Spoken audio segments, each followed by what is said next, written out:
Hello and welcome to Tulpa Reality or Fiction. Today we have a really odd subject to talk about, but it does fit in with the paranormal. Through the years I have read many stories, folklore, and myths revolving around some strange and fantastic creatures that we lovingly have come to know as cryptids. Normally I have always tried to give encounter stories their due and avoid ruling out the possibility of their existence. However, in saying that, there are a small handful that are frequently brought up that even I will toss out. As always, I try to ensure due diligence and leaving no rock unturned when it comes to the unknown. So as of late, I have been looking at all avenues of approach before I finally close the book on a couple of creatures that I feel can exist. So join me as we look into if imaginary creatures can become real, or are they only found in stories? When I talk about beings of this caliber, there are two that primarily pop up frequently, and that would be the ever-famous and popular Slender Man and the Rake. While I greatly appreciate their entry into the world of new cryptids, they have always had a cut-and-dry beginning. The Slender Man was created on June 10, 2009 by Eric Knudsen, who went by the username Victor Surge. This character was created for the website called Something Awful, and its purpose was for a Photoshop contest where entrants were supposed to show off their offerings for made-up pictures showing paranormal activity. This character gained a lot of popularity, and soon started to appear in many forms, including the possibly more famous found footage-based short films that were created for YouTube called Marble Hornets by Troy Wagner. Now, not a lot of people claim to actually see this being outside of the stories you find online.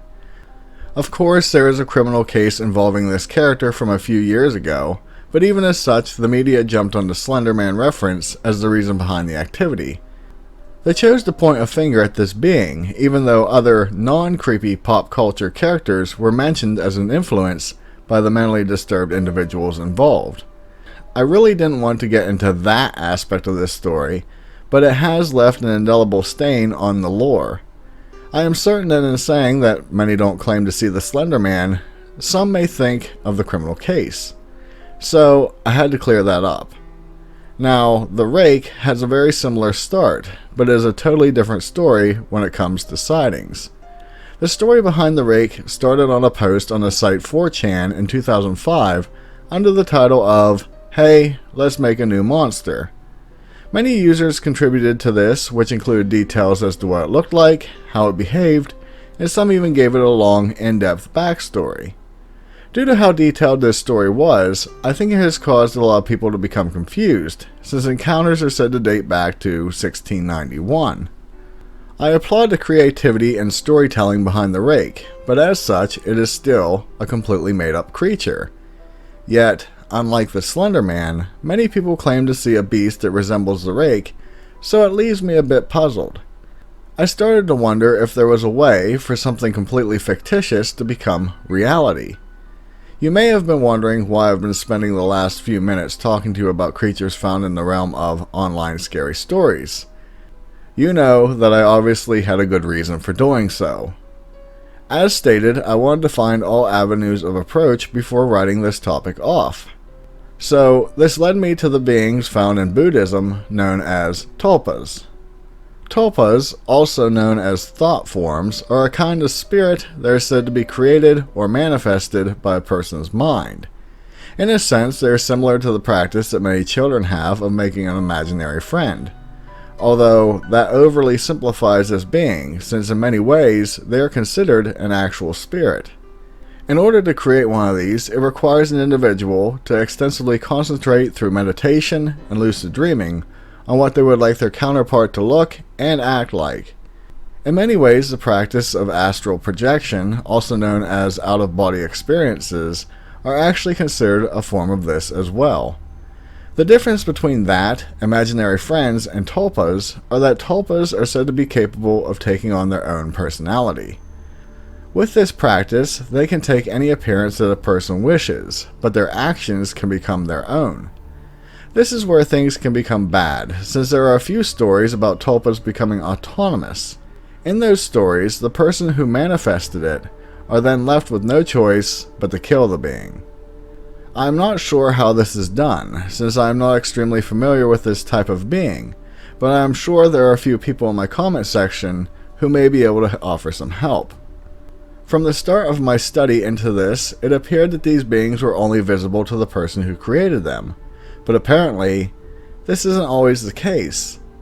As these spirits grow, they become stronger, and in many ways the process is referred to as a child growing up and leaving their parents. Much the same happens here, or if the person who manifests them starts to neglect them. In a real strange twist, some feel that tulpas can actually become, for the lack of a better word, possessed by nature spirits or the souls of the dead. In those instances, it could quite obviously turn out really bad. With this idea, there are people who think that the ghosts we see, or even some of the cryptids out there, may actually be a tulpa that has left its original host. Predominantly, an interesting theory is that shadow people are these beings, although I prefer that they are simply people from an alternate plane of existence. While it doesn't explain all sightings, the idea that the tulpa could be a ghost makes a lot of sense. When considering that the most common spirit that most people first encounter is in the form of a loved one who has passed on, and it leads me to a theory. It is highly possible that due to intense grief over their loss, an individual could subconsciously manifest a tulpa that takes the form of a loved one. With this in mind, the being known as the poltergeist was at one time just considered a malicious spirit, but as of late, it has turned into something completely different. Now, many view it as simply a presence that is brought into being and acts out due to the emotions of an unaware person. So, while I'm not sure what to think about tulpas, I have to assume that they may have some credence if we are allowing the idea that poltergeists are the creation of a person's mind. Jumping back to how I started this video, and that is with the internet famous Slender Man and Rake. Is it possible that these beings, who started out as mere writings of imagination, could actually become something real? Well, let's look at a couple of facts as a comparison. It is very interesting that in both stories involving these beings, they do have similar attributes. While they look completely different, they both are said to be capable of attacking their victims by utilizing a psychic attack. Slender Man causes hallucinations and its victims to become disoriented, but at no point has a strictly physical attack been mentioned. With the Rake, there is a story which involved an attack, but the rest of the lore speaks of the creature inflicting its victims' minds until they harm themselves.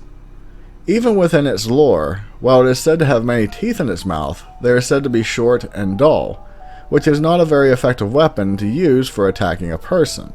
This would lead one to believe that these beings could very well be manifested by a person's mind, especially when we consider that many view tulpas as only being able to have the same powers as the person who created it.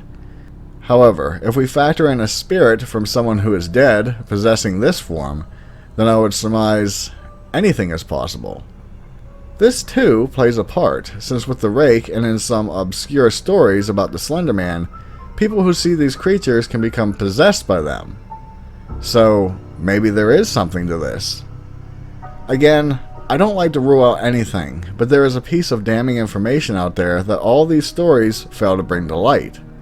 That is the fact that there are many creatures of urban legend that should feel this same concept, but do not. A story that comes to mind is Bloody Mary. Variations of this story go back to ancient Greece, up until current versions of today.